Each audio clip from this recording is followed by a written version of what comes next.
Andhra Pradesh teacher eligibility test ఫలితాలు ఇంకా వెలువడలేదు. TET పరీక్ష రాసి ఫలితాల కోసం ఎదురు చూస్తున్న అభ్యర్థులతో పాటు డిఎస్సి అభ్యర్థుల్లోనూ అయోమయం నెలకొంది. ఈ ఏడాది ఫిబ్రవరిలో టెట్ 27 నుంచి మార్చి 9 వరకు ఆన్లైన్లో టెట్ పరీక్షలు పూర్తవగా షెడ్యూల్ ప్రకారం మార్చి 14న ఫలితాలు విడుదలవ్వాల్సి ఉంది. కానీ అసెంబ్లీ ఎన్నికల నేపథ్యంలో రాష్ట్రంలో ఎన్నికల కోడ్ అమలులో ఉన్న కారణంగా ఫలితాల వెల్లడికి బ్రేక్ పడింది. ఆ తర్వాత ఎన్నికలు అనంతరం ఫలితాలు ప్రకటిస్తామని విద్యాశాఖ చెప్పినా ఇంతవరకు టెట్ రిజల్ట్స్ రాకపోవడంతో అభ్యర్థుల్లో గందరగోళం నెలకొంది.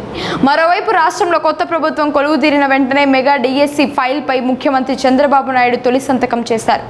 మొత్తం 16,347 పోస్టులతో డిఎస్సి నోటిఫికేషన్ త్వరలో విడుదల చేస్తామని సర్కార్ ప్రకటించింది. కొద్ది రోజుల్లోనే టెట్ ఫలితాలు వెలువరించి ఆ వెనువెంటనే మెగా డిఎస్సి నోటిఫికేషన్ కూడా విడుదల చేస్తామని సర్కార్ తెలిపింది. ఇప్పటికే కార్యాచరణ ప్రారంభమైనట్లు సమాచారం. ఈ ఏడాది డిసెంబర్ నాటికి నియామక ప్రక్రియ పూర్తి చేయాలని సీఎం చంద్రబాబు ఆదేశించారు. ప్రభుత్వ ఉద్యోగం పొందాలనేది ఎందరో నిరుద్యోగుల చిరకాల స్వప్నం. కానీ రాష్ట్ర రాజకీయాల కారణంగా అరాకొరగా ఉద్యోగ ప్రకటనలు ఇచ్చినా వాటిని సకాలంలో భర్తీ చేయకుండా కాలయాపన చేస్తూ ఉండగా నిరుద్యోగులు అసహనం వ్యక్తం చేస్తున్నారు.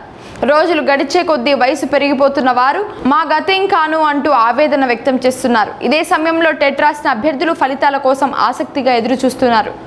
టెట్ ఫలితాలు విడుదలైతేనే డిఎస్సికి దరఖాస్తు చేసుకునే అవకాశం ఉంటుంది.